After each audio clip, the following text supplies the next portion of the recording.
You know those people who just don't play by the rules?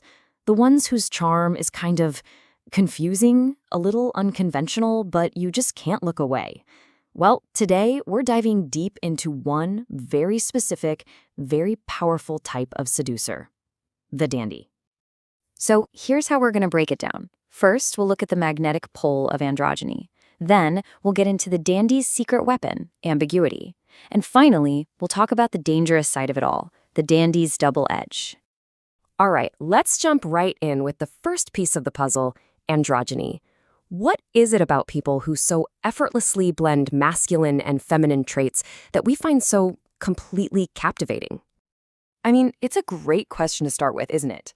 Is it just the excitement of seeing someone rebel, or is there something way deeper happening inside our own minds when we see someone so confidently just ignore the rules of society? Well, one way to look at it comes from Freud. The basic idea is that deep down, most of us have attractions and desires that we kind of push down to fit in. But the dandy, they live those things out in the open. They become this symbol of freedom. And by watching them, we get to feel a little bit of that release for ourselves.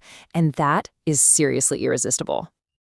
Okay, so what exactly is a dandy? We're not just talking about someone with a great fashion sense. No, a dandy is a master of their own image. They carefully build this persona that's this amazing mix of masculine and feminine, and in doing so, they totally mess with our expectations about gender and attraction.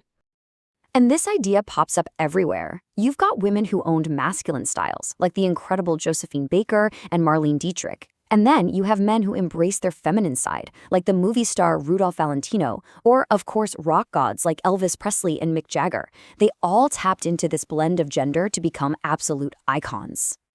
Now, there's another layer to this, and it's all about culture.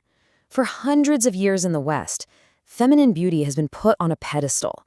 It's been the ultimate object of desire. So when a man starts adopting those feminine qualities, he's tapping into this incredibly powerful, already existing current of seduction. He becomes this fascinating mix of both the desirer and the desired.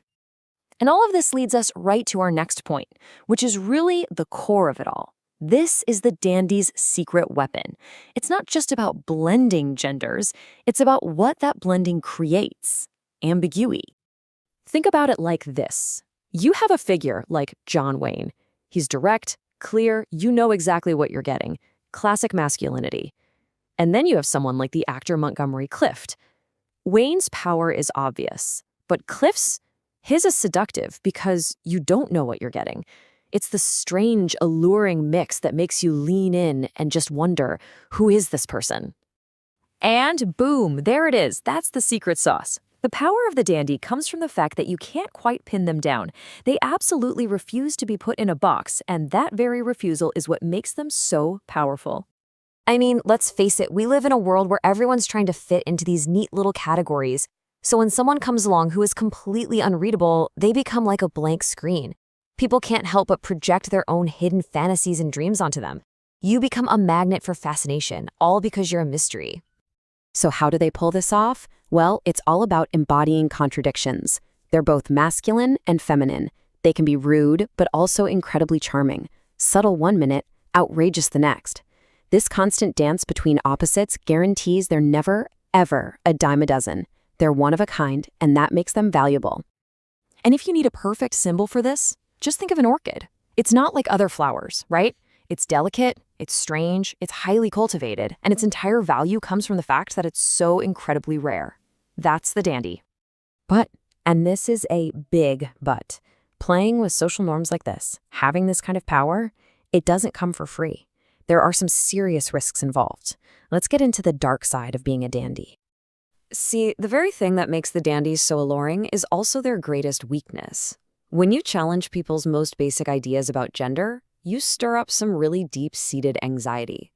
And that anxiety, it often explodes as pure hostility. And these dangers are no joke. Take Rudolph Valentino. Women adored him, but men in the press attacked him constantly for being unmasculine. It made him so insecure that he actually got into a public boxing match just to prove how tough he was. And then there's the danger of just taking it too far, when that charming wit crosses a line and becomes an insult that can end your career. For the ultimate cautionary tale, you have to look at the original dandy himself, Beau Brummel. His wit made him a star. His patron was the future king of England. But his pride got the better of him. At a dinner party, he made a joke at the prince's expense. And just like that, it was over. The prince cut him off, and Rummel's entire world just collapsed. He died broke and alone. So what's the big lesson here? It's that being a dandy isn't just about rebellion. It's about incredible control. A true dandy has amazing social intelligence. They know exactly how far they can push the boundaries. They know how to be provocative without being genuinely offensive. It's a masterful, high-stakes balancing act. So we'll leave you with this to think about. You don't have to be the next Beau Brummel to learn something from this.